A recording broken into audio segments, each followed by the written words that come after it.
Something I consistently say in my videos is that adventure riding very rarely goes to plan, and obviously there are a lot of variables at play, some more within your control than others are.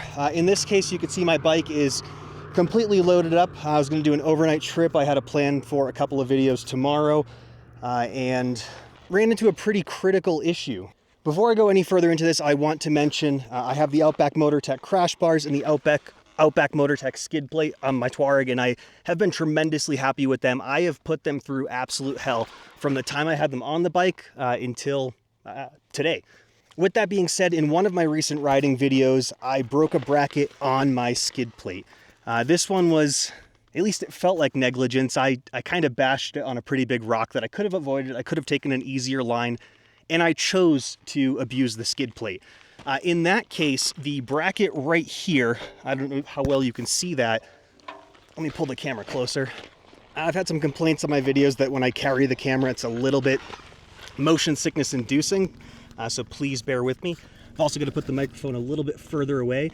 But this bracket here, you can see where it connects up. This is the exact place it snapped last time. Shortly after this incident, I did contact Outback Motortek, and no questions asked, they sent me a completely new mounting bracket. And when it felt exactly the same as the other mounting bracket, I did question whether or not it was an improved design, and they did reassure me that it was. From what they told me, it was an issue that they were aware of, and I wasn't the only person impacted by this issue.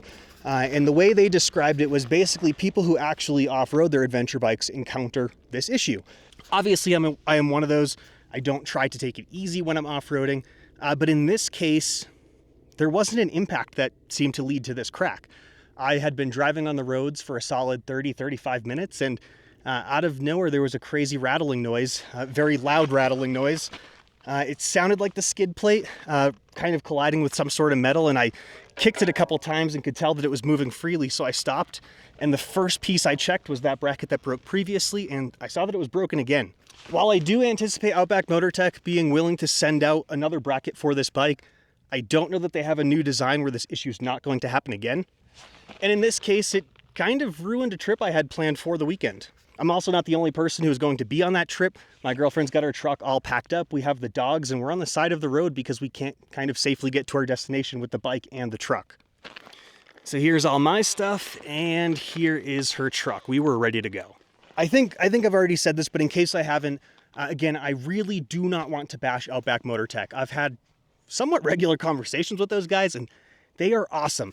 Really like their stuff, but this is the second failure I've had in maybe just 6 or so rides. At this point, I'm thinking it makes sense for me to switch to a plastic skid plate. I've been looking at the AXP stuff.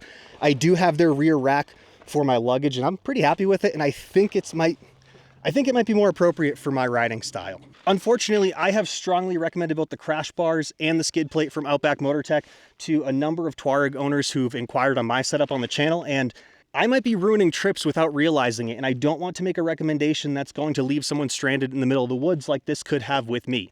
The other time my bracket broke, I was on a tremendously difficult trail, and thankfully I was stubborn enough to just ride the bike out of the forest, and I made it home totally fine. But in this case, there's a rattling noise that didn't exist before, and it seems like there's a lot more free play than there was in the skid plate last time. I will be 100% sure to update the situation in the description of this video. It will be the first sentence because I do anticipate Outback Motortek taking this seriously and doing a good job taking care of me and people who have issues similar to this, like me. And I want to make sure that I'm not just sitting here bashing them, but I'm just trying to help you make informed decisions about the products that you put on your bike. But with that being said, unfortunately, this is obviously not an exciting video. Not that I had anything too exciting planned, but it was better than just being on the side of the road talking about a broken part on my bike. So yeah, it's getting pretty cold, and my sweatshirt is packed deep into one of my bags. I'm not going to bother. I'm just going to pack everything up, head home before it gets too freezing, and do something else with my night and day tomorrow. Again, the update to this situation, if you happen to be watching this video and wondering how this ends, will be the very first sentence of the description. I'll likely pin a comment to the video as well, because I do want to leave this up just as a warning for folks who have the bracket that might fail if Outback Motortek releases a better version down the road. And I like them as a company. I like the people that work there. I like the people I've spoken with. I like the way that they've treated me in the past. And I think it's more important to focus on how the problem is solved than what the problem was in the first place. But traffic keeps going by and interrupting the recording. That being said, that's it for this video. Thanks for watching. See you later.